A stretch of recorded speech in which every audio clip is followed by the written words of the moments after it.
We begin, though, this morning with the developing situation in the Minneapolis suburb of Brooklyn Center, Minnesota. Overnight protests erupted in the area after an officer-involved shooting. Police shot a young black man who then died. State officials say they are mobilizing the Minnesota National Guard at the request of local authorities.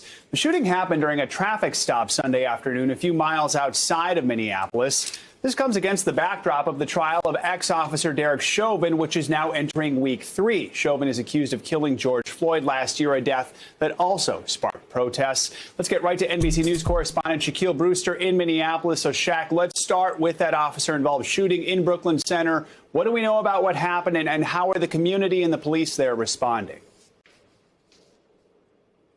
Well, Joe, good morning. Police say they were effecting a traffic stop yesterday at around 2 p.m.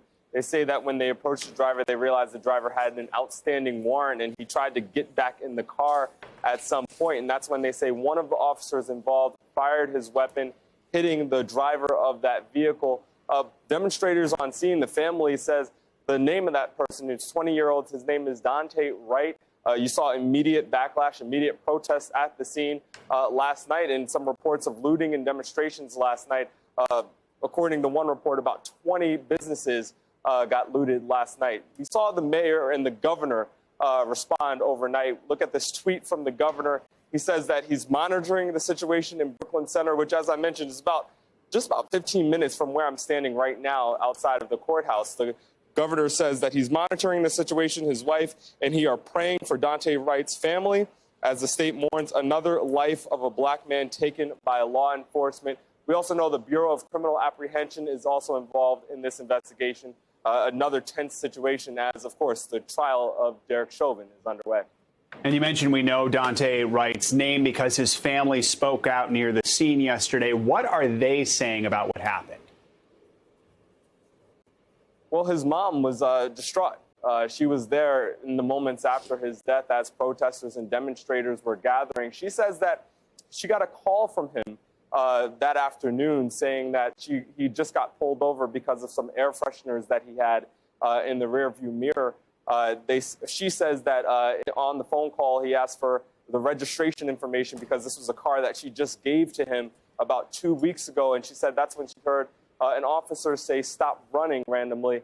And then she said the phone call ended shortly thereafter. So still a lot of details that we need to know, still more details we need to find out. But we saw protests gather at the police station in Brooklyn Center. We also heard reports of shots fired in Brooklyn Park, which was about 5 minutes away from there. So still a lot more we need to know as the situation unfolds.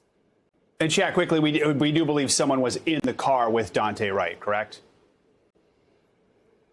That's correct.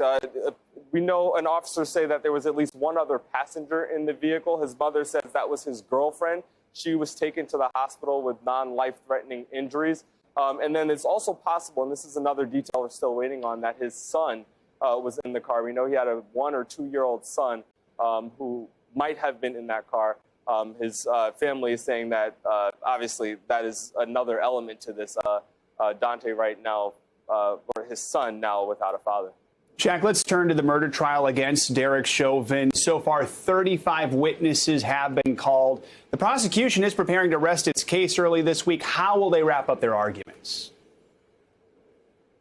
Yeah, we're expecting we can be just possibly hours away from the prosecution resting their case in this trial of Derek Chauvin. They don't give us an exact layout of who they'll call, but we know there was one witness who didn't get called last week, and that was the cardiologist. A cardiologist who will come and, according to those opening statements, will testify to how he believes that it was the Derek Chauvin and the physical restraints that led to George Floyd's death.